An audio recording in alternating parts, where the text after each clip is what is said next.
Montague Elementary School opened last week with students inside classrooms. Matt Dustan, principal and superintendent of Montague Elementary, joins us now. Thanks very much for being with us. Absolutely. Thank you for having us. So can you describe what your program is so far and how many kids you have in and out of your school on a daily basis? Yeah, so Montague Elementary is one of several Siskiyou County elementary schools that's both a district and a single site school. We have about 170 students enrolled right now, and taking data from our parents and from our staff, we decided that we wanted to be on campus as often as possible. So Monday through Friday, our students are here from 8 in the morning till 11:45 on a partial day. They're eating in their classrooms and staying with their groups, but we're getting 5 days of instruction in, and so far we're really happy with the results.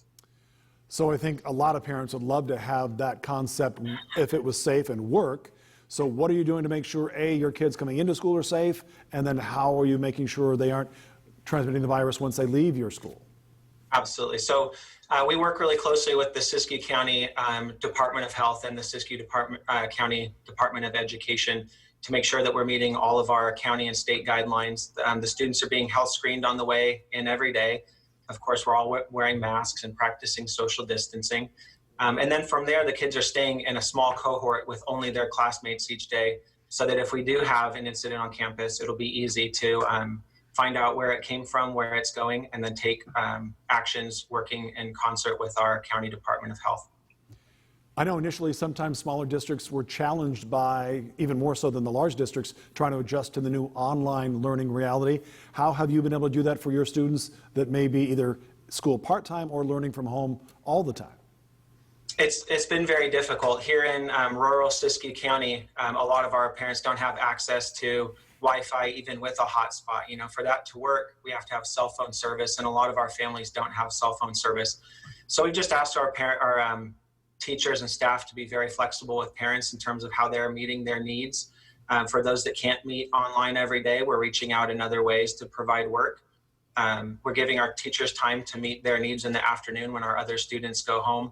Our distance learners become engaged online with our teachers who are either teaching synchronously online through the internet or at times through paper and pencil work if needed. What do you think larger districts can learn from your model, and what do you think they can't duplicate simply because you're so much smaller than they might be? You know, it's difficult. I've worked in larger districts in the county, and we talk with them often.